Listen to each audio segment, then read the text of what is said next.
નમસ્કાર, ખૂબ સ્વાગત છે આપનું વીટીવી ન્યૂઝમાં। હું છું આપની સાથે રાધા। બુલેટિનની શરૂઆત કરીએ મહત્વના સમાચારથી। મહીસાગરમાં પીઆઈની દાદાગીરી સામે ધારાસભ્યો હવે મેદાને ઉતર્યા છે। ખાખી વર્દીના રોફની સામે ધારાસભ્યોએ બાયો ચડાવી। વિદ્યાર્થીને ન્યાય અપાવવા ધવલસિંહ ઝાલા અને માનસિંહ ચૌહાણે લડત ચલાવી। બાલાસિનોર જઈ બંને ધારાસભ્યોએ પરિવારની સાથે વાતચીત કરી। ધારાસભ્યોએ બોલાવ્યા છતાં મોડા આવતા પોલીસનો ઉધડો લીધો। પોલીસે કોઈ ત્રાહિત વ્યક્તિનો આદેશને માનતા બગડ્યા ધારાસભ્ય। તો ત્રાહિત વ્યક્તિના દબાણમાં કામ કરતી પોલીસને ધવલસિંહે ખખડાવી નાખ્યા। બાલાસિનોર કોઈને દસ્તાવેજ કરીને નથી આપી દીધું।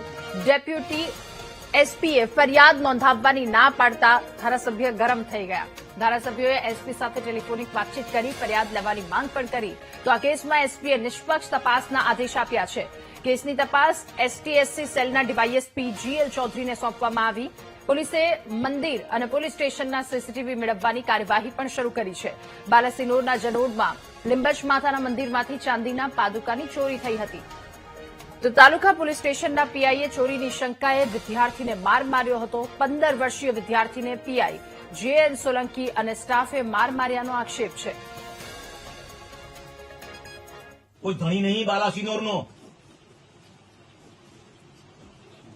ધારાસભ્ય પહેલા ત્રીજા માણસોનું સાંભળો તો તમે। કોઈ રખેવાળ છે બાલાસિનોર કોઈ દસ્તાવેજ કરીને આપી દીધું છે કોઈ આગેવાનોને, અને એનું કયું કરો ને એને કોઈ પણ જગ્યાએ ફોન કરીને બોલાવી લેવાનો કોઈ પણ કાર્યકર્તાને ત્યાં। એવું ના હોય ભાઈ। પોલીસ સ્ટેશનનો વહીવટ ત્રાહિત માણસ કરે।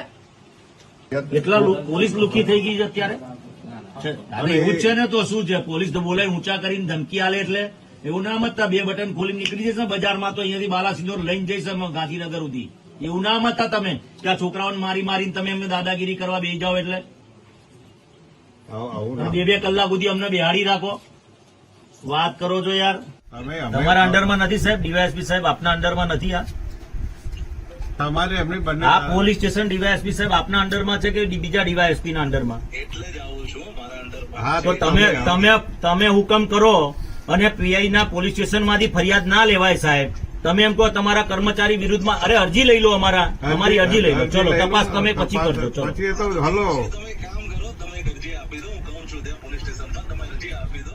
આ પોલીસ સ્ટેશનના કર્મચારીઓ ક્યાંક ને ક્યાંક એવું મનાય કે પોતાની આપખુદશાહી ચલાવી રહ્યા છે। હું એસપી સાહેબને વિનંતી કરું છું કાયદેસરની કાર્યવાહી કરવામાં આવે। એના પરિવાર ફરિયાદ દાખલ કરવાનું કહે છે, પરંતુ અરજી લઈને વાત કરે છે, તો અરજી પણ નથી આપવી અમારે તો। અને આપને વિનંતી કરીએ છીએ કે ન્યાયની આશા અમે મહીસાગર એસપી પાસે રાખીએ છીએ કે અમને ખૂબ વિડીયો જોયા અને ખૂબ સોશિયલ મીડિયામાં સારી પ્રવૃત્તિઓ દેખાય છે, અને અમને આપની પાસે એવી આશા રાખીએ છીએ કે આના પર કાયદેસર કાર્યવાહી થાય અને આ પીઆઈને તાત્કાલિક ધોરણ ઉપર સસ્પેન્ડ કરવામાં આવે, તો જ બાલાસિનોર અને મહીસાગર જિલ્લાની પ્રજાને તમારા ઉપર વિશ્વાસ આવશે। અને આની મદદમાં કોઈ નથી, પરંતુ હું ઉભો છું। અમારા વડીલ શ્રી માનસિંહ દાદા પણ અહીંયા છે આ સ્થળ ઉપર, અને આને કોઈ પણ પ્રકારનું ટોર્ચરિંગ ના કરવામાં આવે એવી આપ સાહેબને મારા મીડિયાના માધ્યમથી વિનંતી પણ છે। આખી ઘટના ચોરી બની એ તો થઈ છે, એ પછી મને ખબર પડી કે લીંબચ માતાના મંદિરમાં જે પાદુકાઓ છે લીંબચ માતાની 14ની એ કઈ ચોરાયેલી હશે। હવે એમાં એના માતા પિતા ત્યાં સાફ સફાઈ કરતા હશે દરરોજ, આ પણ મને માહિતી મળી। અને એ રીતે આ ભાઈને એટલે કે પોલીસ લઈ ગઈ હશે એના ફાધરને એના મધરને, અને એ રીતે આને ખૂબ માર્યો એવી મને માહિતી મળેલી। એટલે હું ત્યાં બેઠો અને બીજા બધા મિત્રો મંડ્યા હતા કે ભાઈ પોલીસ ફરિયાદ કેમ ના લે આટલું બધું, જોકે છોકરાની ઉંમર 13-14 વર્ષની છે, 9મા ધોરણમાં ભણતો છે। આ બધી હકીકત વિગત મેં જોઈ। આ પોલીસનો તપાસનો વિષય છે, અને આ ચોરી કરે ના કરે અથવા તો એમાં કોણ ભળેલું છે એ પણ પોલીસે જોવું જોઈએ। બરાબર છે, કોઈને કહેવાથી કે ભાઈ આને ચોરી કરી છે, અને ઇનકેસ હોય તો એને એ રીતે આટલો બધો તો તરુણભાઈનો નાનો છે, એને આ રીતે ન મરાય। તો હવે ધારાસભ્યો મેદાને આવ્યા છે। એસપીને રજૂઆત કરી અને યોગ્ય ન્યાય આપવાની વાત તેમના દ્વારા કરવામાં આવી છે। 15 વર્ષીય બાળકની જે હાલત કરી છે ચોરીની આશંકાએ વિદ્યાર્થીને માર માર્યો હતો. 15 વર્ષીય વિદ્યાર્થીને પીઆઈ જે.એન. સોલંકી અને સ્ટાફે માર માર્યો.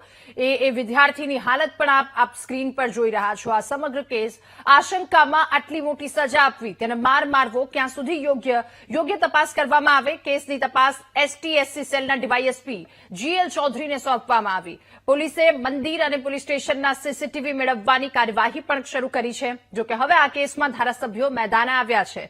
માનસિંહ ચૌહાણ અને ધવલસિંહ ઝાલા કે જેઓ ત્યાં પહોંચ્યા અને પોલીસનો ઉધડો લીધો. પોલીસ દ્વારા જે રીતનું વર્તન કરવામાં આવ્યું હતું ત્યારબાદ તેમણે પોલીસને આ વાત જણાવી છે. બાલાસિનોર કોઈને દસ્તાવેજ કરીને નથી આપી દીધું, માનસિંહે આ વાત જણાવી. અને ત્રાહિત વ્યક્તિનું દબાણ આમાં ક્યાંક સામે આવ્યું હોય તે પણ વાત સામે આવી છે. આ દબાણમાં કામ કરતી પોલીસને ધવલસિંહે ખખડાવી નાખ્યા. કહ્યું બાલાસિનોર કોઈને દસ્તાવેજ કરીને નથી આપી દીધું. ડીવાયએસપીએ ફરિયાદ નોંધવાની ના પાડતા ધારાસભ્ય આખરે ગરમ થઈ ગયા અને ધારાસભ્યએ એસપી સાથે ટેલિફોનિક વાતચીત કરી ફરિયાદ લેવાની માંગ પણ કરી છે. આ કેસમાં એસપીએ નિષ્પક્ષ તપાસના આદેશ આપ્યા છે. કેસની તપાસ ST-SC સેલના ડીવાયએસપી GL ચૌધરીને સોંપવામાં આવી છે. તો પોલીસે મંદિર અને પોલીસ સ્ટેશનના સીસીટીવી મેળવવાની કાર્યવાહી પણ શરૂ કરી છે. હવે આ કેસમાં યોગ્ય કાર્યવાહી કરવામાં આવે તેવી ધારાસભ્યોની માંગ છે. મહીસાગરમાં પીઆઈની દાદાગીરીની સામે ધારાસભ્યો મેદાને આવ્યા છે. કોઈને આપી નથી દીધું તે વાત તેમના દ્વારા કરવામાં આવી. તો ખાખી વર્દીના રોફની સામે ધારાસભ્યો મેદાને, ધારાસભ્યોએ બાયો ચડાવી છે. વિદ્યાર્થીને ન્યાય અપાવવા માટે ધવલસિંહ ઝાલા અને માનસિંહ ચૌહાણ કે જેમણે લડત ચડાવી અને બાલાસિનોર જઈ બંને ધારાસભ્યોએ પરિવાર સાથે વાતચીત પણ કરી.